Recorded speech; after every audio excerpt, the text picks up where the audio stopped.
This tutorial is a little instructional video on weaving. This is a basic weaving, and to do this weaving you're going to take your yarn and you're going to weave over one piece of yarn and under the other. You're going to weave over, under, over, under. Notice that you're going to want to pull your yarn until there's no more yarn sitting on the side.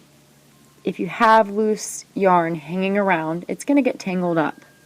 Here I am gently pulling the yarn so that it's nice and tight.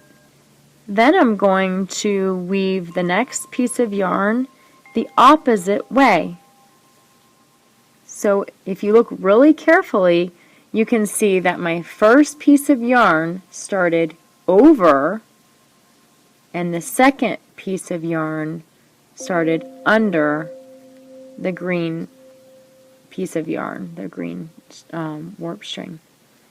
If both blue pieces went under the green string, then it wouldn't really be a weaving at all, and the piece wouldn't hold together.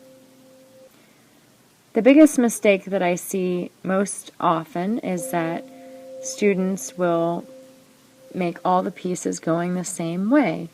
For example, they'll take all the strings and make 3 blue strings going under the green string, and then make those same 3 blue strings going over the green string. In the next example, you'll see a little bit better what I'm talking about. This is what the weaving should look like.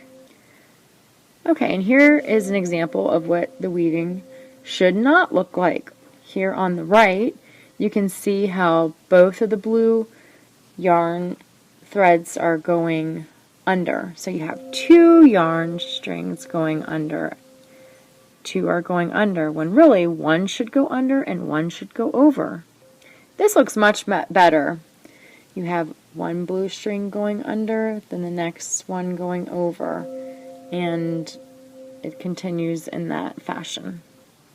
Pinch the weaving together and you can see how nice and neat that weaving looks. If you look at this closely, it kind of resembles a checkerboard, and your basic weaving should look something like a checkerboard design. That's all for today. I hope you enjoyed basic weaving. This is Mrs. Papali signing off.